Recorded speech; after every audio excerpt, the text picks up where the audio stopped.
संघं शरणं गच्छामि द्वितीयंपि बुद्धं शरणं गच्छामि द्वितीयंपि धम्मं शरणं गच्छामि द्वितीयंपि संघं शरणं गच्छामि तृतीयंपि बुद्धं शरणं गच्छामि तृतीयंपि धम्मं शरणं गच्छामि तृतीयंपि संघं शरणं गच्छामि पाणातिपाता वीरमणि सिक्खापदं समाधियामि अदिन्नादाना वीरमणि सिक्खापदं समाधियामि कामेषु मिच्छाचारा वीरमणि सिक्खापदं समाधियामि मूसावादा वीरमणि सिक्खापदं समाधियामि सुरामेरय मज्जपमादठाना वीरमणि सिक्खापदं समाधियामि साधु साधु साधु। बुद्ध पूजा। वर्णगंधं गुणोपेतं एतं कुसुम संतति पूजयामि मुनिन्दस्स श्रीपाद सरोरुहे पूजेमि बुद्धं कुसुमेन नेनं पुय्येन मेतेन लभामि मुखं पुष्पं मिलायति यथा इदं मे कायो तथा याति विनाशभावं घनसारपदितेन दीपेन तमदंसिना तिलोकदीपं सम्बुद्धं पूजयामि तमोनुदं सुगन्धिकाय वदनं अनन्तगुणगन्धिना सुगन्धिना गन्धेन पूजयामि तथागतं बुद्धधम्मच्च संघं सुगततनुभवा धातो धातुगव्ये लंकाय जम्बुदीपे चिदशपुरवरे नागलोके चतुपे सभ्ये बुद्धस्य बिम्बे सकल दश दिशे केशलोमादिधातु वन्दे सभ्येऽपि बुद्धं दशबलतनुजं बोधिचेत्यं नमामि वन्दामि चेत्यं सब्बठानेषु पतितं शारीरिकधातु महाबोधि बुद्धरूपं सकलं सदा विमस्मरण विमस्तु सकलविज्जं विदुरयाणं देवरूपं सुजीव विमलचक्षु गभीरघोषं गौरवर्णं सुखाय अभयचित्तं निभयकामं सुरतधम्मं सुप्रेम विरतरज्जं सुजननेतं भीमरावं सरामि भीमरावं सरामि भीमरावं सरामि दिव्य प्रवरत्न तु साधु वरदान तु आद्य कुलभूषतु भीमराजा सकल विद्यापति ज्ञान सत्संगति शास्त्र शासनमति बुद्धि तेजा पंकजा नरवरा रक्त स्वजन उद्धारा भगवंत मुचाखरा भक्त काजा सवदार संगरी शस्त्र धरिता करी कापुला हरिउरी रौद्र रूपा मुक्ती पथ कोणता जीर्ण स्मृती जाळीता उजाळील्या अगतिका मार्ग साजा राष्ट्र घटना कृती शोभते भारती मानव बोलती सार्थ संज्ञा शरण बुद्धास शरण धम्मास शरण संघास मी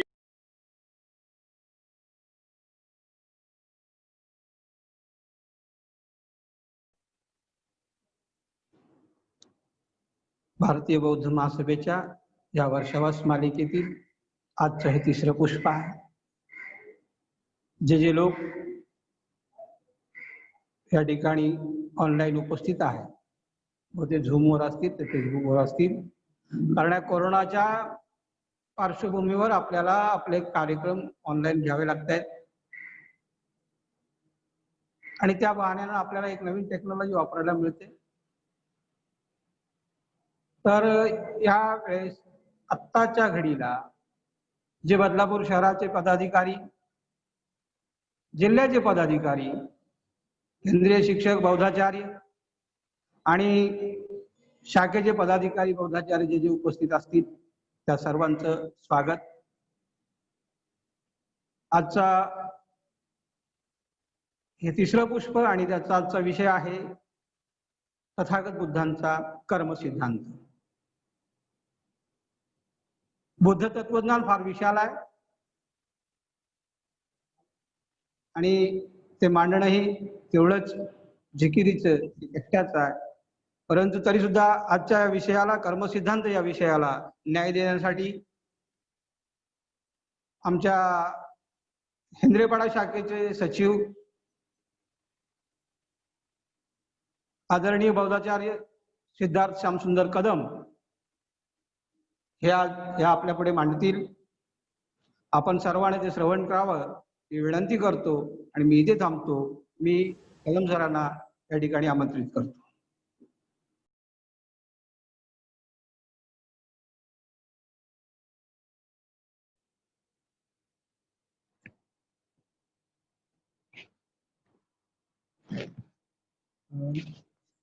सर्वांना स्नेह जय भीम. जगाला शांतीचा संदेश देणारे विश्ववंदनीय तथागत भगवान गौतम बुद्ध, भारताचे राष्ट्रीय निर्माते विश्वरत्न डॉक्टर बाबासाहेब आंबेडकर या महान आदर्शांना प्रथम त्रिवार वंदन करतो. ज्या संस्थेच्या माध्यमातून भारतभर बौद्ध धर्माचा प्रचार आणि प्रसार होतो ही बौद्धांची मातृसंस्था ही बुद्धिस्ट सोसायटी ऑफ इंडिया अर्थात भारतीय बौद्ध महासभा आणि या संस्थेच्या विद्यमान अध्यक्ष आदरणीय महाउपासिका मीराताईजी आंबेडकर, कार्याध्यक्ष भीमराव यशवंतराव आंबेडकर आणि राष्ट्रीय सल्लागार आदरणीय प्रकाशजी आंबेडकर यांच्याही धम्मकार्याला वंदन. आज भारतीय बौद्ध महासभा शाखा हेंद्रेपाडा या शाखेच्या वतीने आयोजित वर्षवास धम्म प्रवचन मालिका आयोजित करण्यात आलेली आहे आणि या प्रवचन मालिकेसाठी ऑनलाईन पद्धतीने आपण हे करत आहोत. यासाठी ऑनलाईन उपस्थित असलेले जिल्हा शाखेचे सन्माननीय कार्यकारिणी, शहर शाखेची कार्यकारिणी सदस्य, त्याचप्रमाणे हिंद्रेपाडा शाखेचे अध्यक्ष आदरणीय अरविंदजी कांबळे, त्याचप्रमाणे संपूर्ण कार्यकारिणी, सर्व सभासद आणि सर्व धम्म उपासक उपासिका या ठिकाणी आपण पाहतात त्या सर्वांना, तसेच नंतर पाहतील त्यांनाही सर्वांना सविनय जय भीम. आज या वर्षावास मालिकेतील तिसरं पुष्प आज या ठिकाणी गुंफण्यात येत आहे आणि आजचा विषय आहे तथागत भगवान बुद्धांचा कर्मसिद्धांत. बुद्ध तत्वज्ञान समजून घेत असताना खूप मोठं असं हे तत्वज्ञान आहे. त्याची खोली तसं म्हटलं तर सागराप्रमाणे आहे. जेवढं आपण आत्म जाऊ तेवढी त्याची खोली वाढत जाते आणि ते समजून घेण्याचा आपण प्रयत्न करूया. तरी या विषयाची सुरुवात करतोय. तर जगात वेगवेगळे धर्म आहेत आणि प्रत्येक धर्माच्या संस्थापकाने काही ना काही सिद्धांत सांगितलेले आहेत. त्याचप्रमाणे समाजाला उपदेशही केलेला आहे आणि या उपदेशाचे, या सिद्धांताचे पालन त्या त्या धर्माचे लोक त्याप्रमाणे करत असतात. आणि त्याचं अनुसरण करत असतात. अत्तदीप व म्हणजे स्वयंप्रकाशित व्हा असं सांगणारे तथागत भगवान बुद्धांची संपूर्ण जगामध्ये बुद्ध पौर्णिमा हा सण उत्साहात आणि लाखो दीप प्रज्वलित करून आणि बुद्ध तत्वज्ञानाचं अनुसरण करून केलं जातं. तथागतांनी माणसातील प्रज्ञा जागृत होण्यासाठी आणि माणसाच्या मनातील अज्ञान, अंधकार आणि अंधश्रद्धा नाहीशा करण्यासाठी बुद्ध धर्माची निर्मिती केली. आज या 21व्या शतकात समाजामध्ये एवढा अंधश्रद्धा आणि अज्ञान आहे, तर 2500 वर्षापूर्वी काय परिस्थिती असेल याचा एक अंदाज येतो. पण अशा युगातही तथागत भगवान बुद्धांनी विज्ञानवादी भाषा केली, विज्ञानवादी तत्वज्ञान सांगितलं आणि म्हणून तथागत भगवान बुद्ध हे पहिले शास्त्रज्ञ ठरतात. सर्व दुःखाचे आणि सुखाचे कारण मन असून मनातील कल्पनाच माणसाला सुख आणि दुःख हे देत असतं आणि त्या माणसाला सुखकारक आणि त्रासदायक ठरत असतात. आणि म्हणून मनातील चांगले संस्कार माणसाला कल्याण करत असतात, तर ते वाईट संस्कार माणसाला वाईट करत असतात. आणि अशा प्रकारे माणसाच्या मनातील कल्पना माणसाला त्रासदायक ठरून त्यातून दुःखाची निर्मिती होते. अशा प्रकारचं संकल्पना मांडणारे, अशा प्रकारचं तत्वज्ञान सांगणारे तथागत बुद्ध हे पहिले मानसशास्त्रज्ञ सुद्धा ठरतात. त्यांच्या काळातही आत्मा, स्वर्ग, नरक या संकल्पना होत्या, पण या भ्रामक संकल्पना त्यांनी नाकारल्या आणि मानवी कल्याणाचा मध्यम मार्ग त्यांनी लोकांना सांगितला. प्रतित्य समुत्पाद म्हणजे परिवर्तनाचा सिद्धांत मांडून समतेची प्रेरणा देणारे तथागत बुद्ध हे पहिले समाज सुधारक होते. माणसाचे कर्मच माणसाला सुख, दुःख आणि वेदना, शांती देत असते असं सांगून त्याच्या पाठीमागे कोणीही कर्ता नसून हे सुख दुःख माणसाच्या मनावरच आणि कर्मावरच अवलंबून असते असं सांगून त्यांनी देवाचं आणि आत्म्याचं अस्तित्व सुद्धा नाकारलं. तथागत बुद्धांनी संपूर्ण मानवजातीच्या हितासाठीच नाही, तर संपूर्ण प्राणी मात्रांच्या हितासाठी एक सिद्धांत सांगितले, तत्वज्ञान सांगितलं. आणि हे तत्वज्ञान आपण सुत्त किंवा गाथा या स्वरूपात आपण ऐकतो किंवा वाचतो. यामध्ये अनात्मवादाचा सिद्धांत आहे, शून्यवादाचा सिद्धांत आहे, प्रत्युत्तर समुत्पाद सिद्धांत आहे, कर्म सिद्धांत आहे. तर आपण सुत्तामध्ये महामंगल सुत्त, कर्णिमेय सुत्त, रतन सुत्त अशा प्रकारचं वेगवेगळे सिद्धांत आणि तत्वज्ञान तथागत बुद्धांनी मांडले. तर हे संपूर्ण तत्वज्ञान जेव्हा आपण अभ्यासतो तेव्हा ते अभ्यासत असताना खूप मोठं तत्वज्ञान आहे आणि ते समजून घेणं फार काळ आपल्याला लागेल. पण त्याचबरोबर आज वर्षावास प्रवचन मालिकेतील हा कर्मसिद्धांत हा विषय जो आहे तो आज या ठिकाणी आपण थोडक्यात समजावून घेण्याचा प्रयत्न करूया. तर तथागत बुद्धांनी सांगितलेला कर्मसिद्धांत नक्की काय आहे हे आपण समजून घेऊ. तर बुद्धांनी सांगितलेला कर्मसिद्धांत आणि इतर धर्म संस्थापकांनी सांगितलेले कर्मसिद्धांत याच्यामध्ये खूप मोठा असा फरक आहे. कारण त्यावेळचे धर्मसंस्थापक हे ईश्वरवादी होते, तर तथागत बुद्ध हे विज्ञानवादी धर्मसंस्थापक होते. आणि त्यामुळे त्यांच्या सिद्धांतामध्ये आणि इतर धर्म संस्थापकांच्या सिद्धांतामध्ये प्रचंड अशी तफावत आपल्याला दिसून येते. तथागत म्हणतात की संपूर्ण जगामध्ये एक सुव्यवस्था आहे आणि त्यानुसारच जगात परिवर्तन अथवा बदल हे होत असतात. तर ही सुव्यवस्था कशा प्रकारची आहे हे आपण जाणून घेतले पाहिजे. तर ह्याचं उदाहरण आपल्याला सांगता येतं की तथागतांनी याचबद्दल सांगितलेलं आहे की ग्रहाच्या चलनवलनात त्यांच्या गतीमध्ये आपल्याला एक सुव्यवस्था दिसून येते. उदाहरणार्थ आपण पाहतो की सूर्य निश्चित वेळेला उगवतो, निश्चित वेळेला मावळतो, चंद्र उगवतो त्यामुळे मावळतो, म्हणजेच त्यांच्या चलनवलनामध्ये एक गती असल्यामुळे आणि ती निश्चित सुनिश्चित पद्धतीने केलेली आहे आणि त्यामुळे ही हे जे सूर्य उगवणं किंवा मावळणं ह्या घटना घडत असतात. त्याचप्रमाणे ऋतुचक्रामध्येही एक प्रकारची सुनिश्चितता आहे, सुव्यवस्था आहे.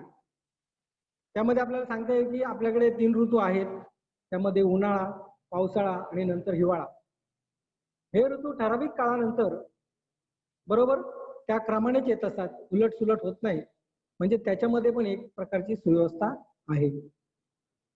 त्याचप्रमाणे एका विशिष्ट व्यवस्थेनुसार बीजापासून वृक्ष, वृक्षापासून फळ आणि फळापासून पुन्हा बीज अशा प्रकारचं एक सुव्यवस्था दिसून येते. आणि म्हणून या एकामागून एक सुनिश्चित पद्धतीने स्थिती दर्शविणाऱ्या नियमांना तथागत बुद्ध बीजनियम किंवा ऋतुनियम असं म्हणतात.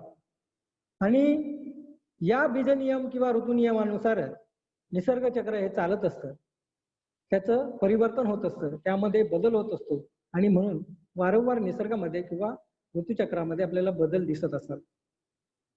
परंतु त्याच ठिकाणी ईश्वरवादी लोक असं म्हणतात की सृष्टीची निर्मिती ही ईश्वराने केलेली असून ती त्याच्या इच्छेनुसारच चालते आणि त्याने केलेल्या बदलानुसार त्यामध्ये बदल होत असतात. परंतु ही सृष्टी जर ईश्वराने निर्माण केली तर त्यामध्ये एक प्रकारची समानता दिसत नाही, त्यामध्ये भिन्नता दिसते, त्यामध्ये खूप मोठा फरक दिसतो आणि एक वाक्यता दिसत नाही. आणि अशा प्रकारचं प्रश्न त्यावेळी निर्माण झाले की असं का. आणि यामुळे या सिद्धांतामध्ये बदल करण्यात आला.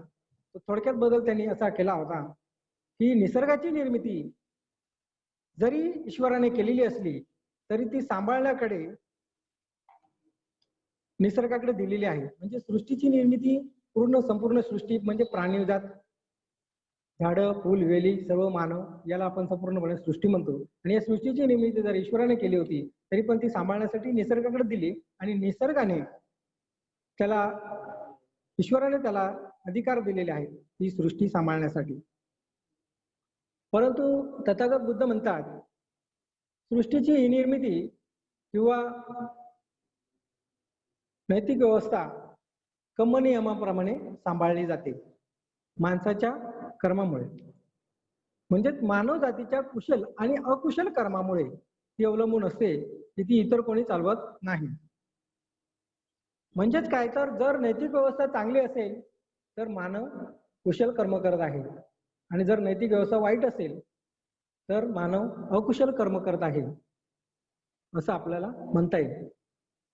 आणि म्हणून ही कम्म सिद्धांतामध्ये आपल्याला सांगितलेलं नाही. हा कम्म सिद्धांत म्हणजे काय हे आपण आता थोडक्यात हळूहळू समजून घेऊया. तर कर्म म्हणजे काय हे आपल्याला पहिले समजून घेतलं पाहिजे. कर्म म्हणजे काय तर माणसाकडून केले जाते ते कार्य किंवा क्रिया. तथागत बुद्ध म्हणतात ज्याप्रमाणे दिवसामागून रात्र येते त्याप्रमाणे कर्मामागून त्याचा परिणाम येतो. म्हणजे क्रियेला प्रतिक्रिया ही असते.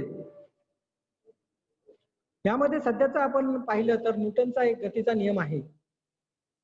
Every action there must be reaction असं त्या ठिकाणी म्हटलेलं आहे न्यूटनने. हा त्याचा गतीचा नियम आहे आणि हे त्याचं तत्व सर्व ठिकाणी लागू होतं आणि ते वैश्विक आहे. प्रत्येक क्रियेचा परिणाम प्रतिक्रियेत बदलतो. ती क्रिया मग निसर्गाने केलेली असो किंवा मानवाने केलेली असो त्यामध्ये परिणाम हा येतोच. आणि हे वैश्विक तत्व आहे, हे सर्व ठिकाणी लागू होतो, त्यामध्ये बदल होत नाही. आणि म्हणून तथागत बुद्धांनी सांगितलेलं तत्वज्ञान आजही विज्ञान युगातही लागू पडतं, त्यामध्ये बदल होत नाही कारण ते वैश्विक तत्व त्यांनी ती मांडली होती. हा जो नियम आहे, हे जे तत्व आहे हे ज्याप्रमाणे भौतिक जगताला लागू होतं म्हणजे क्रियेचा परिणाम हा होतो. हा जो नियम आहे हा ज्याप्रमाणे भौतिक जगताला लागू होतो त्याचप्रमाणे मानवी जगताला सुद्धा लागू होतो. आणि म्हणून जेव्हा हा नियम मनुष्य प्राण्यासाठी लागू होतो आणि तेव्हा त्याने केलेल्या क्रियांना कर्मनियम असं म्हणतात. आणि या कर्माच्या क्रियेने घडून आलेल्या परिणामांना कर्मविपाक असं म्हटलं जातं.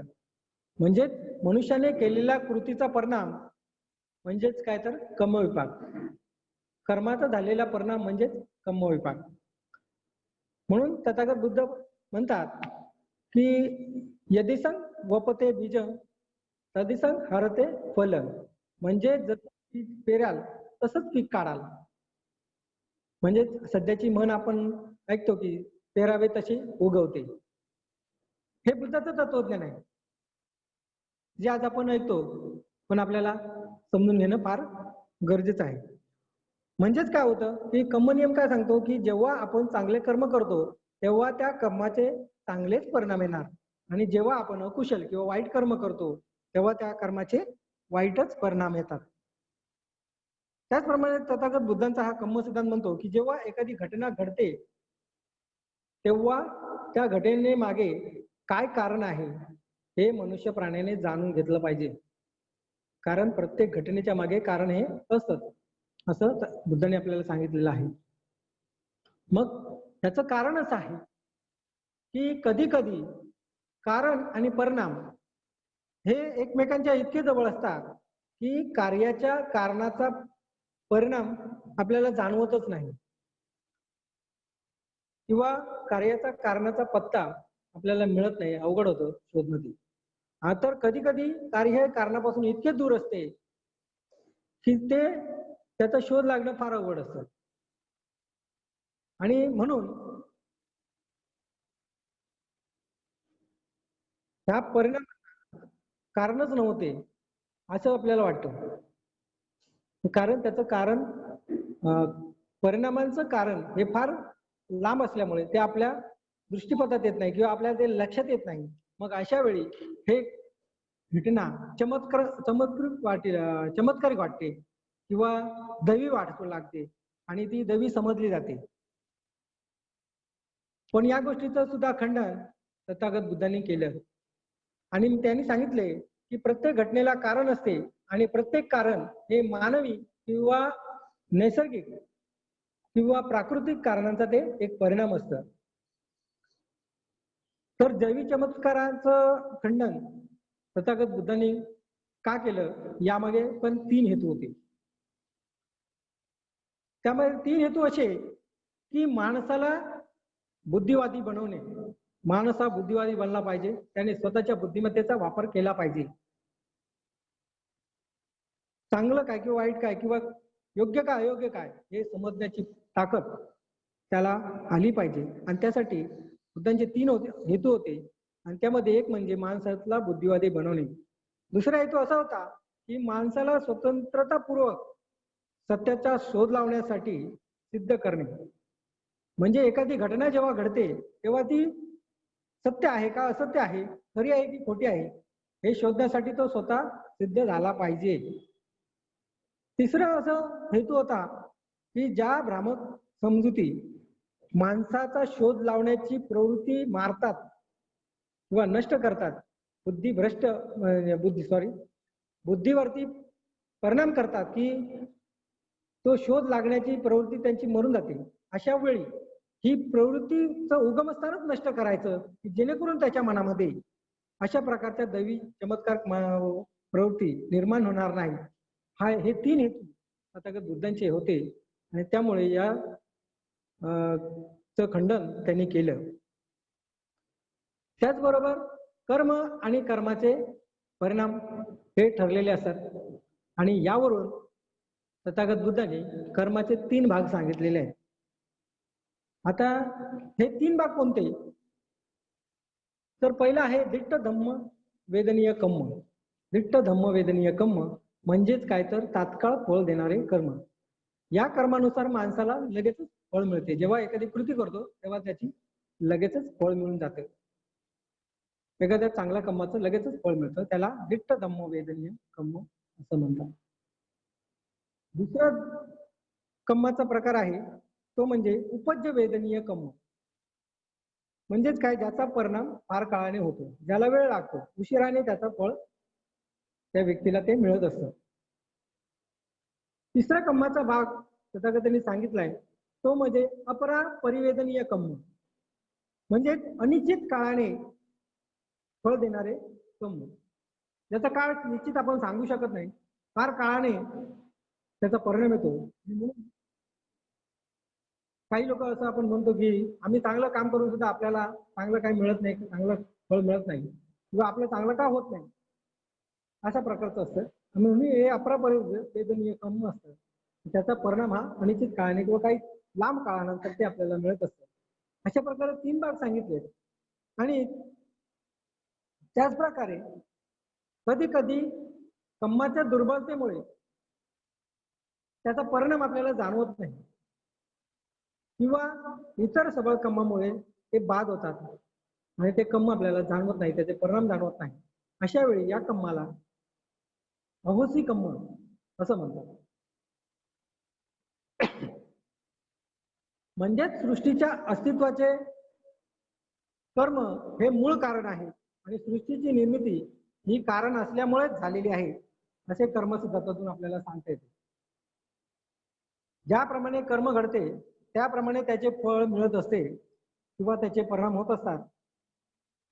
आणि कर्माचा परिणाम हा फक्त कर्त्यालाच भोगावा लागतो, बाकी त्याचा परिणाम कोणावर होत नाही, असं या कर्म सिद्धांतामध्ये अपेक्षित नाही किंवा अभिप्रेतही नाही.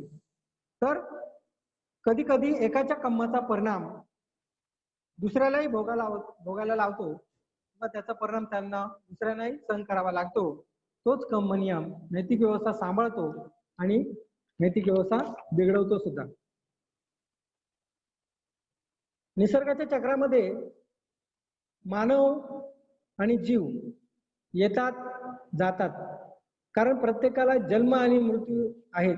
ज्याला जन्म आहे त्याला मृत्यू आहे, आणि म्हणून मानव येणं जाणं आहे. आणि म्हणून परंतु विश्वातील जी नैतिक व्यवस्था आहे ती नैतिक व्यवस्था मात्र कायम राहते.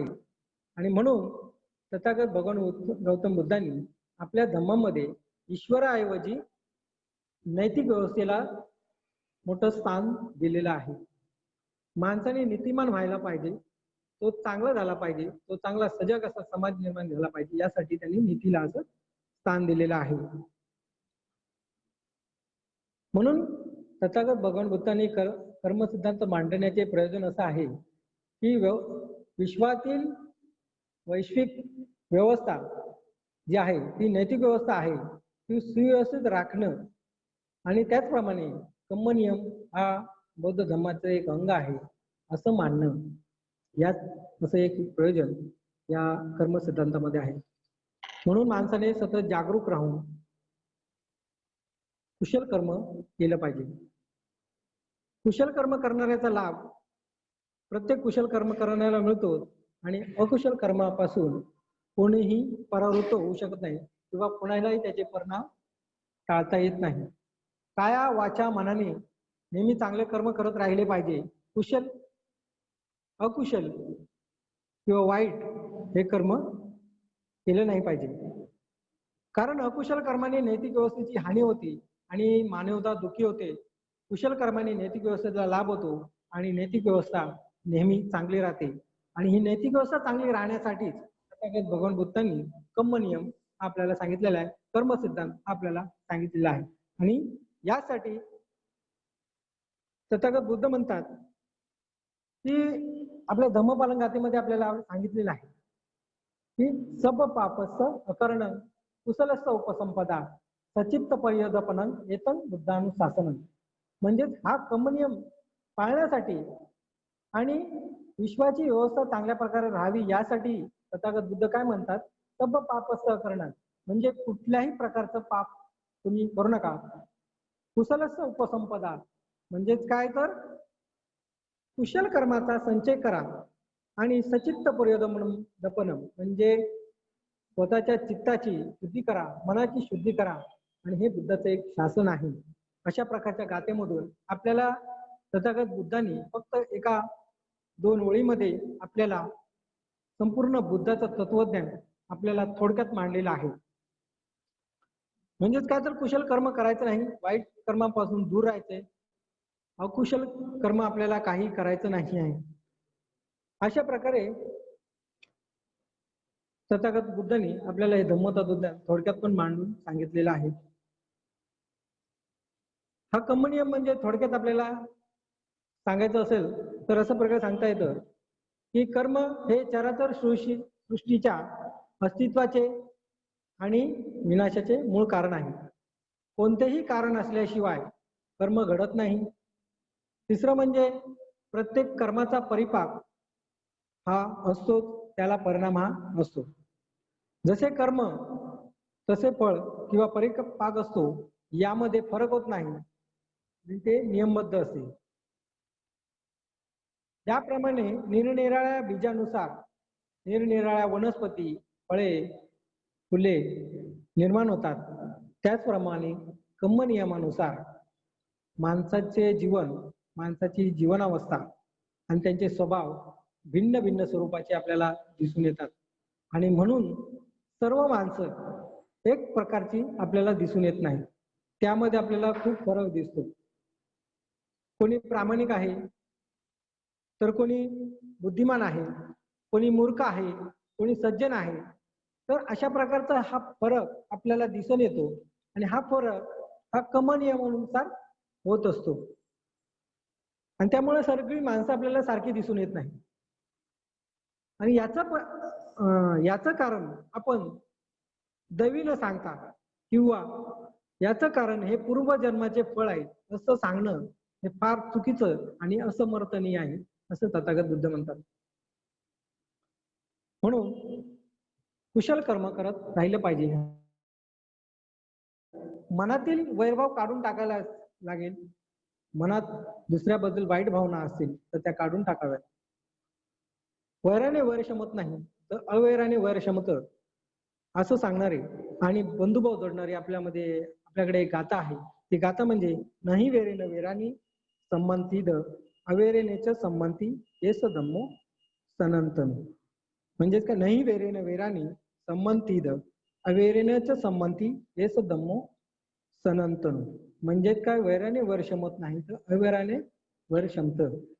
म्हणून एक कुशल कर्म करण्यासाठी आपल्याला काय काय सांगितलं आहे तथागत बुद्धाने, हे आपल्याला या ठिकाणी पाहता येईल. कुशल कर्म करण्यासाठी माणसामध्ये स्वावलंबनाची, आत्मविश्वासाची आणि आत्मनिष्ठेची फार मोठी गरज आहे. आणि म्हणून तथागत बुद्ध म्हणतात, अत्ताही अत्तनो नाथो का कोही नातो परोसिया अत्तना व सुदंतेन नातन लभती दुर्लभम. माणसाच्या हातून स्वतःहून वाईट कर्म घडते, त्याचप्रमाणे माणूस स्वतः वाईट कर्मापासून दूर राहू शकतो.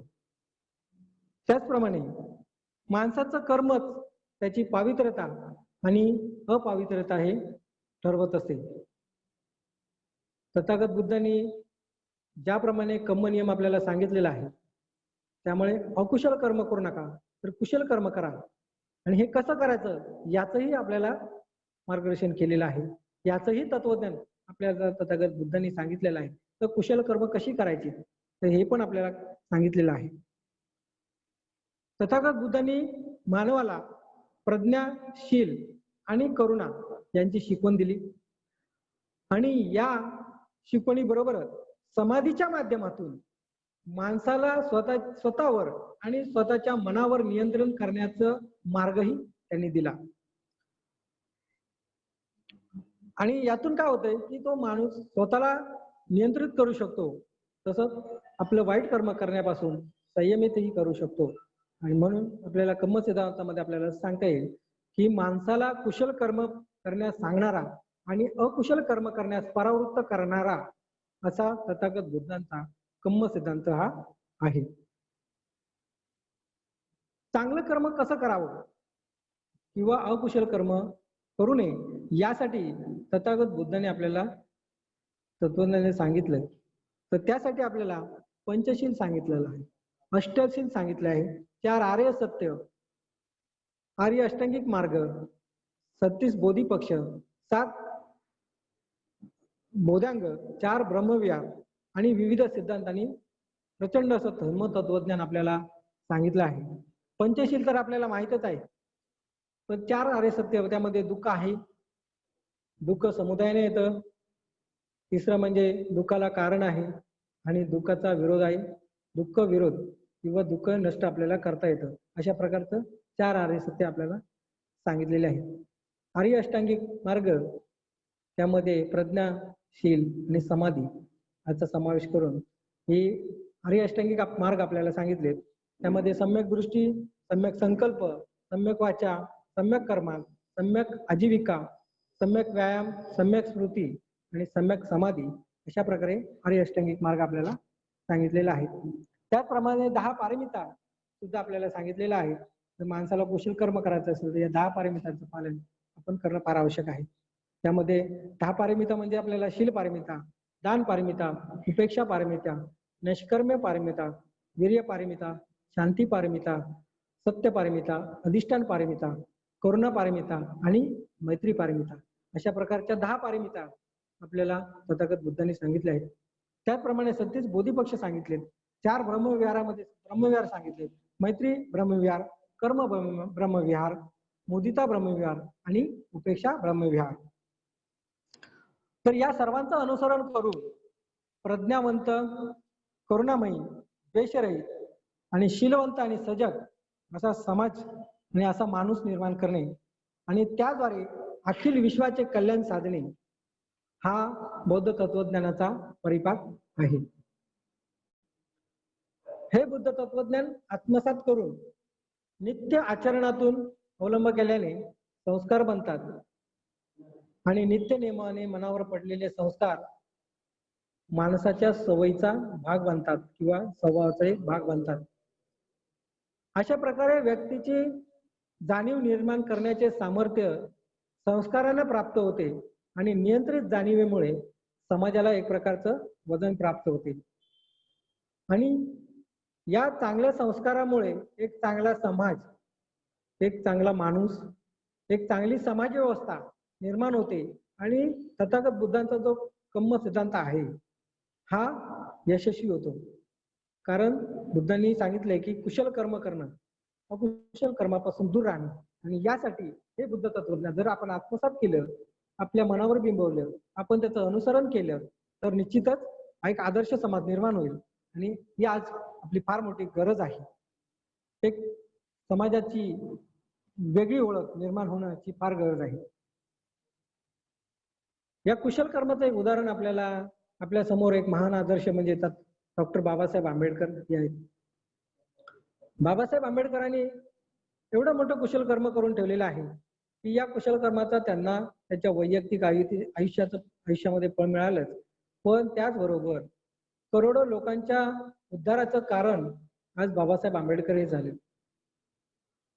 माणसाला गुलाम म्हणून जी जगण्याची सवय होती ती नष्ट झाली. गुलामांना गुलामीची जाणीव झाली. माणसाला माणूस म्हणून जगण्याची संधी मिळाली आणि करोडो लोकांचं उद्धार आज बाबासाहेबांच्या या कुशल कर्मामुळे होत आहे. आणि म्हणून आपण नियमितपणे कुशल कर्माच्या मागे राहिलं पाहिजे. बौद्ध धर्माचा इतिहास आपण पाहिला तर त्यावेळेचे राजे, व्यापारी, श्रीमंत व्यक्ती असतील, श्रेष्ठ व्यक्ती असतील किंवा ज्यांना जीवनाविषयी विशिष्ट असा दृष्टिकोन आहे अशा व्यक्तींनी तथागत भगवान गौतम बुद्धांचा धम्म आणि त्यांचा विनय समजावून घेतला आणि तो आचरणातही आणला. तथागत भगवान बुद्धांचं अत्त दीपभव म्हणजे काय, स्वयंप्रकाशित व्हा हे आवाहन त्यांनी स्वीकारलं. त्या धम्म तत्वज्ञानाचा स्वीकार केला, अनुसरण केलं आणि ते अर्हत पदालाही पोहोचले. आणि त्यामुळे त्यावेळेच्या समाजाने त्यांचं अनुसरण केलं आणि तो समाज एक आदर्श समाज असा निर्माण झाला. बौद्ध काळामध्ये तो एक आदर्श बौद्ध संस्कृती निर्माण झाली होती. ती संस्कृती या कारणामुळे झाली. आज आधुनिक काळामध्ये बाबासाहेब आंबेडकरांनी बुद्ध धर्माचं हे तत्वज्ञान स्वीकारलं, त्याचा अंगीकार केला, त्याचं अनुसरण केलं आणि स्वतः परिपूर्ण बौद्ध बनले. आणि या मार्गावरच आपलं कल्याण होणार आहे आणि आपण या सर्व दुःखातून मुक्त होणार आहोत हे त्यांनी समाजाला दाखवून दिलं. आणि या मार्गाकडे आपण गेलं पाहिजे यासाठी लोकांना आवाहन केलं. आणि त्यानुसार ही धम्मक्रांती नंतर झाली. स्वतःमधील सुप्त शक्तींचा विकास करणं आणि त्याचं अनुसरण करून आपण अर्हत पदाला पण जाऊ शकतो. हा स्वतःमधील विकास करणं आणि त्याचं प्रकटीकरण करणं हे संपूर्णपणे ही प्रक्रिया जी आहे ही व्यक्तिनिष्ठ स्वरूपाची प्रक्रिया आहे. त्यामुळे दुसऱ्याने करून दुसऱ्याने सांगून ते होत नाही, तर त्यासाठी स्वतःचा अंगीकार असावा लागतो, स्वतः त्यामध्ये सहभाग घ्यावा लागतो, स्वतः ते अनुसरावं लागतं आणि तेव्हाच आपण त्या निश्चित गोष्टीपर्यंत पोहोचू शकतो. थोडक्यात काय सांगता येईल तर चांगला व्यक्ती, चांगला समाज आणि चांगला समाज व्यवस्था जर आपल्याला निर्माण करायची असेल तर बुद्ध धम्माचं तत्वज्ञान आणि बुद्ध धम्माचा विनय हे आपण समजावून घेऊ, ते स्वतःच्या जीवनामध्ये आपण अंगीकारण्याचा प्रयत्न केला पाहिजे. अशा प्रकारे तथागत भगवान बुद्धांचा कर्म सिद्धांत हा आपल्याला सांगता येतो. कुशल कर्म करा, अकुशल कर्मापासून दूर ठेवणारा असा तथागत बुद्धांचा कर्म सिद्धांत आहे. आणि म्हणून या प्रवचनाचं थोडक्यात मांडणी मी करण्याचा प्रयत्न केलाय. आणि शेवट करताना असं सांगेल की बौद्ध धर्माचा प्रचार आणि प्रसार व्हावा अशी इच्छा बाळगणाऱ्या सर्व बौद्ध जनांनी बुद्धाचा धम्म आणि त्याचा विनय समजून घेऊन तो अंगीकारून आपल्या संस्काराचा एक भाग बनवला पाहिजे. तरच एक आदर्श बौद्ध समाज आणि एक आदर्श बौद्ध समाजाची ओळख या जगामध्ये निर्माण होईल आणि एक आदर्श समाज म्हणून आपले एक स्वतंत्र अस्तित्व या ठिकाणी दिसून येईल. एवढं सांगून या ठिकाणी हे प्रवचनाचा शेवट मी या ठिकाणी करत आहे. सर्वांचे मंगल हो अशी मंगल कामना व्यक्त करतो. आज या ठिकाणी शाखेचे अध्यक्ष आदरणीय अरविंदजी कांबळे, त्याचप्रमाणे संस्कार सचिव आदरणीय विश्वजित जाधव, त्याचप्रमाणे संपूर्ण कार्यकारिणी यांनी या ठिकाणी मला हा विषय मांडण्याची संधी दिली, त्याबद्दल सर्वांचे आभार. सर्वांचे मंगल हो, सर्वांचे हित हो अशी मंगलकामना व्यक्त करतो. नमो बुद्धाय. जय भीम.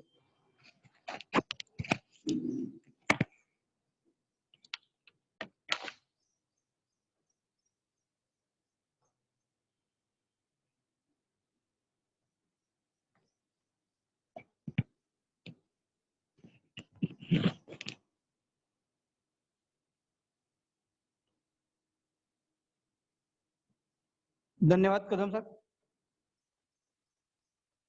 आज शाखेनं तुमच्यावर जो विश्वास टाकला त्याला आपण न्याय देण्याचा प्रयत्न केलात आणि सुंदरसा प्रयत्न आपण केलेला आहात. माझ्या माहितीप्रमाणे तुमचा हा पहिलीच वेळ असावी आणि या पहिल्या वेळेला तुम्ही सुंदर अगदी प्रवचन केलेलं आहात.